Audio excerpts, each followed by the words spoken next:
Hey, y'all, did y'all miss us? Because we sure missed you. Look, watch, like, and subscribe to our channel at Sister Sis 1988, as well as follow us on all our social media platforms at Sister Sis 1988. We're coming with our second episode with the beautiful Miss Rona Bissett coming and speaking with us out of London. It's beautiful. It's beautiful. So we're going to go ahead and dive back in. Miss Rona, was there anything you wanted to ask me before we get back in? Oh, thank you for bringing me back. I can't wait to continue. Okay. So here's the next question. Could you describe some of the most effective strategies or techniques you use to empower women in overcoming adversity and building resilience? From a lot of the clients I've worked with, I would say a lot of what they have found helpful to them is having some type of structure and setting some type of routine for themselves.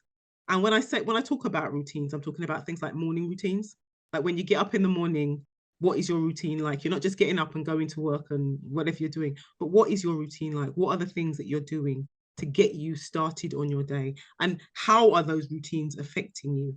I think sometimes we believe that it's almost like the day happens to us rather than we plan and we structure them. I know for a fact, if I put my clothes together for me to go to the gym first thing in the morning the night before, I'm more likely to go to the gym than true. If I get up and say, okay, I'm going to, I will talk myself out of it. And it's about, you get the clothes, you take the quick shower, you put yourself into your clothes and you go, so it's about having that and creating those type of structures for yourself. I think it's so important, and people sometimes they don't realize that how important it is creating structures for themselves. As I mentioned before, I'm a massive journaler, and one of the things I do first thing in the morning is I will journal and write down. Sometimes I write down some of the dreams I've had the night before, but sometimes it's about what I'm going to do during the day, what the plans are for the day, any affirmations I have, any positive affirmations I have for myself, setting my day so it starts really good. So I start off good, because sometimes if we start off good and we start off feeling good about ourselves, we can carry that on into the day. One of the biggest things I hold. I mean, I learned this. I was brought up with this, and it's embedded in me. But one of the big things is like making your bed first thing in the morning when you get out of the bed. Making your bed, knowing that you have achieved one thing first thing in the morning it's massive. So, and for some people it's like, and it's really funny, but for some people you get, oh, I never thought of that. Especially as a lot of people now working from home. So they can just literally jump out the bed and go and do what they're doing, and they don't have to make their bed. And it's like, well, you know what? To make your bed is going to make you feel better about things that you have to do throughout the rest of the day, because you've done one thing first thing in the morning. You've achieved. So it's really important. So it's really about structure. And I talk about morning routines, but I also talk about nighttime routines. The cutting off is another, cutting off in the evening is so important. We are so busy on computers and on phones and all of that, and being able to de-wire ourselves and just relax and get ready, go through a bedtime routine. And if your bedtime routine is, I don't know, sitting in a bath of lavender or water or lavender oil or whatever it is, then do that to relax yourself, to get ready. So routines are really, really a big part of what I teach my clients. Okay. I would like to follow up from that, Jamie, before you move on to the next question, though, because like I'm currently taking counseling myself, just because that's not like an ongoing journey for myself. But like morning routine, we talk about that a lot of time, because as soon as I get off beat, structure is very important. Like as soon as I get off beat with that morning routine, I'm off beat totally for the whole day, to be quite honest with you. I don't get up and make my bed every day, but honestly, what I do, but honestly, the days when I do get up and make my bed in the morning, when I come home in the evening, it does something to me though. When I walk in, turn the light, I flip the light on and the bed is made, it's like it does something to me though. So I think I might need to add that one into my morning routine. But I think that morning routine though is so important though, having that structure. Like even my counselor, we're talking about working on like the nighttime routine. I don't really have a nighttime routine, but I do have a morning routine. As soon as I skip a beat on that, or if I don't follow that morning routine, my whole day is off. Like I really think that is very important.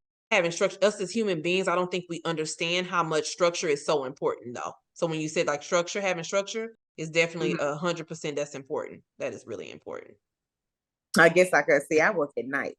So I guess I could, so my bed being made is just not in the, but I think I would feel some type of way if I did start getting up and making it up. But I usually don't. I've never been a bed maker. Never. My bed is out. Only time I make the bed up is when it's the holidays and everybody is coming to my house. That's just gonna tell you. I need to change that. But anyway. Okay, my next question. How do you guide women through the process of setting and achieving meaningful goals while navigating adversity? It's you know what, this is an old African saying. And the saying is, no condition is permanent. And unfortunately, when you're in the midst of an adversity, you actually think that this is the adversity, this is what I mean. Mindset is like, this is going to be for the rest of my life. And it's about working your way through that, because no condition is permanent. Nothing's permanent. If we think about just being born in this world, we started off as little babies and we've grown and we've developed into grown adults. So everything is moving. Change is constantly happening all the time. And sometimes it's about stepping out of that. It's actually about thinking about just that little bit further. And it's not about thinking way into the future. It's literally thinking the next step, the next step, the next step. And a lot of the work I do, especially one-to-ones with my clients, is about literally taking the next step. And if the next step means that tomorrow morning when you wake up, you make your bed, then that's the next step. If that's the next step for you, then that's the next step. We're just taking it one step at a time, completely one step at a time. But it is literally about that. This is not permanent. What you're in right now is not permanent. It doesn't mean you're not going to be in it for the rest of your life. Because you're not going to have to feel the way you're feeling for the rest of your life. Right. So that's kind of like the work I do with a lot of the clients I work with, about stepping out of their adversity. And I think sometimes when you're trying to move to the next step, you're giving yourself all these excuses. And when you're doing your one-on-ones, or you find that most of the time it's really just excuses, that it's not really nothing actually going on. No action is happening. It's just these excuses. Well, I can't do it because of this, or I got this going on. Do you find that? Or you do find it like people have so much going on that they just... Absolutely. And I think what we do is, here's the thing, specifically about women, we will make the most excuses for ourselves, but we are everybody else's cheerleader. We will cheerlead everybody. You can see that when everybody... Absolutely. We can always see when somebody else can do the next step. We can always say, okay, you can do that. That's brilliant. You'll be brilliant. We can't see it for ourselves. We just cannot see it for ourselves. And I think a lot of my work is about, well, you have to see it for yourself. Because for you to, the only person you have any control over is you. Right. You're the only person. So you are the person that's going to have to take that next step. So it's about you seeing it for you. And when you see it for you, you know, a lot of people, like even starting my business, there are people I've had to like just say to them, listen, you know, you've been in my life for a season. You do you, I do. There are people I've had to do that with, because they can't see what I'm doing, and the conversations I'm having with them is not helping me develop. So I've had to say, okay, I'm having to keep you here, and I'm not taking you with me when I'm going, even though they may appreciate what I've done after I've done it, but it's at that moment in time, it's not what's helpful for me. So it's really about helping my clients go through the next step. And yes, there's always excuses. And you know, when you get them to tell you, you know what, this is actually just an excuse. There's nothing stopping me from doing it. That's when you know they got it. And you know, I'm not gonna. I do it for myself. I'm human. I make excuses to myself. Just like I tell you, if I don't have my gym clothes ready, I will make every excuse. We all do. We all do. You know what I mean? If it's no, I will say it's raining outside, or I will make everything, anything. It's too cold. It's too cold. Yeah. But when I go work out, I'm sweating. So it's too hot, right? Yeah. Exactly. Yeah. Okay. So can you tell us, like, what are some key steps that you give to your ladies that come to you, that reach out to you when they're working on this journey, when they're working on themselves? What are some key steps that you normally give? Okay. I think for a lot of my clients, I work on about five things that I would suggest they do on a daily basis, but not necessarily like, I mean, I personally, I spend about half an hour to an hour doing it, but I don't suggest to them they do. I start very small. I'm like, you can start with 30 seconds. And I will say, like, in the day, 30 seconds every day, you need to have some kind of silence. You need to have some time where you spend some time with yourself and you're just in that, and you're just like, you're not thinking about anything in particular. You're just, you're in silence. You're doing some type of meditation, even if it's listening to some type of meditation music, whatever it is, having that silence for themselves. I promote affirmations because I think affirmations are really, really important. Really important. Changing the way we're speaking, particularly about ourselves. Yes. We, as I said, we're everybody else's cheerleader. So we will say everything great about other people. Wow, you're beautiful, you're gorgeous. But when somebody says to you, and it's really funny because when I see somebody wearing a really nice jacket or a really nice hat or something, I'm always the first to compliment. But when they say it to me, I'm almost shocked. And it's like, oh no. If the person appreciates that you've got something and they like the way it looks on you, then you should be able to take that compliment. So it's about being able to do that. I also think about visualization, like actually sitting down and looking into the future and what it is you want into your future, and spending a few, like I can spend, visualization is a hard thing to do for me, but I try to spend some time visualizing and looking at what I want in the future. Exercise is a must. Absolute must. And when I say exercise, I'm not talking about going to the gym. Yes, I go to the gym, but I'm talking about movement, especially in today's day where I say people are working from home, they're sitting in front of computers all the time. Physical movement is really, really, really important. Reading or listening to something positive, and scribing, like, right, as I say, writing a journal. So I will put all those things into, like, do a little bit of that every single day. I think that's really, really important. Absolutely important. Yeah. Now, you've been journaling since you were 16. Do you still have all those journals?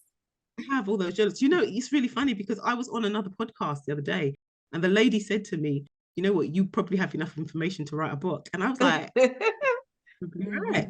You probably, because I do, because and especially all through my hysterectomy time, I was journaling a lot during that time. So yeah, I've been journaling ever since I was 16. I mean, back in the day, it was more diary type, writing a diary as opposed to journaling. But like, I've always been journaling.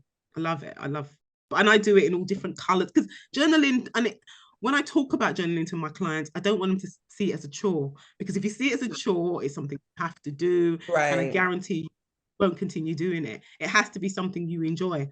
Like, for instance, my journals are all different colors. I never write in blue or black. I always write in like pink or something.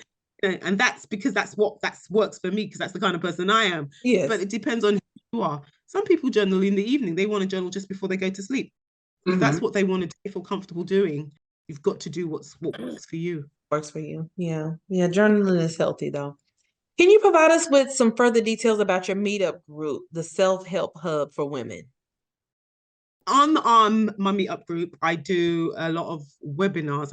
I'm due to do a few more at the moment. I do quite a few webinars, but I do some free webinars where I have sessions and I introduce myself to a lot of women. I've had sessions up to about 50 people on a Zoom, actually, where I introduce myself and I talk about what I'm offering as a coach, and I talk about my story, and I give people a little bit of an insight into what it is I'm actually doing as a coach.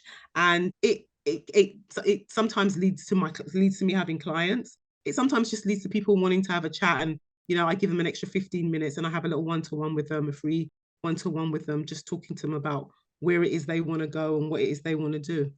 But I really enjoy doing that, actually. I enjoy doing my webinars and, meeting, because it gives me the opportunity to meet a lot of women. I do meet a lot of women in my meetup group. Yeah.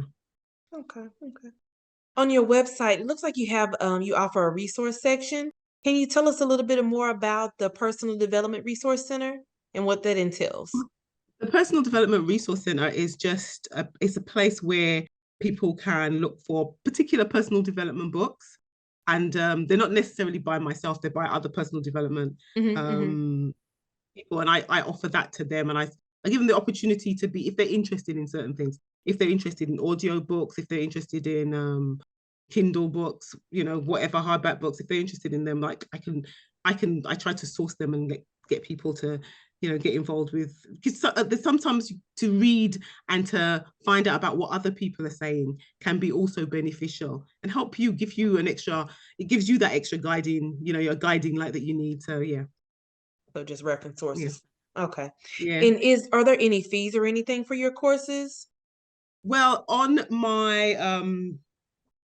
on the subscription that I offer, it's basically roughly around £99 per month but you get 2 sessions every week. And then when I do my one-to-one, which is £99, but it's £99 for an hour per person, but you get my one-to-one with me. And I also do a kind of like a 4-hour session for £49. That's my introduction session. How does £99 convert? I'm sorry, to US dollars. I knew you was about to ask that. That's why I didn't say anything. I saw it in your face. Look it up. It's $127.29. Yeah, that's how much it is in American dollars. Okay. I looked it up as soon as she said it. Okay. All righty. Well, Miss Rona, it was great to have you. Like I said, we got off to a rough start here, but hey. Yeah, but your patience. We appreciate you and your time. Yeah. So, and I'll just end it by saying that for a lot of the women I work with, the three main things I say to them, what you need to get what you want in life and to be successful you want to be, would be, for me, it's my 3 C's. It's to be clear about what you want. So it's clarity, to be as clear as what you want, where you want to go, how you want to get there. It's to have the confidence in doing it, to be confident in it. And if you're confident in it, you can get wherever you want to go. And the last one is the one I have a few issues with myself, and I'm working on very, very much so, is consistency. Being consistent, always doing what you have to do. Because once you are consistent, then it's gonna show up for you. And that's the one I kind of like, I have to admit, I struggle with, and I have to be like, Rona, you need to get yourself back. You need to get yourself back on track. You need to get yourself back doing what you need to do. So thank you so much. So that's clear, confident, clarity, confidence, and consistency. Got it. 3 C's. So until next time, there's strength in sisterhood and supporting sisterhood. Bye. Bye.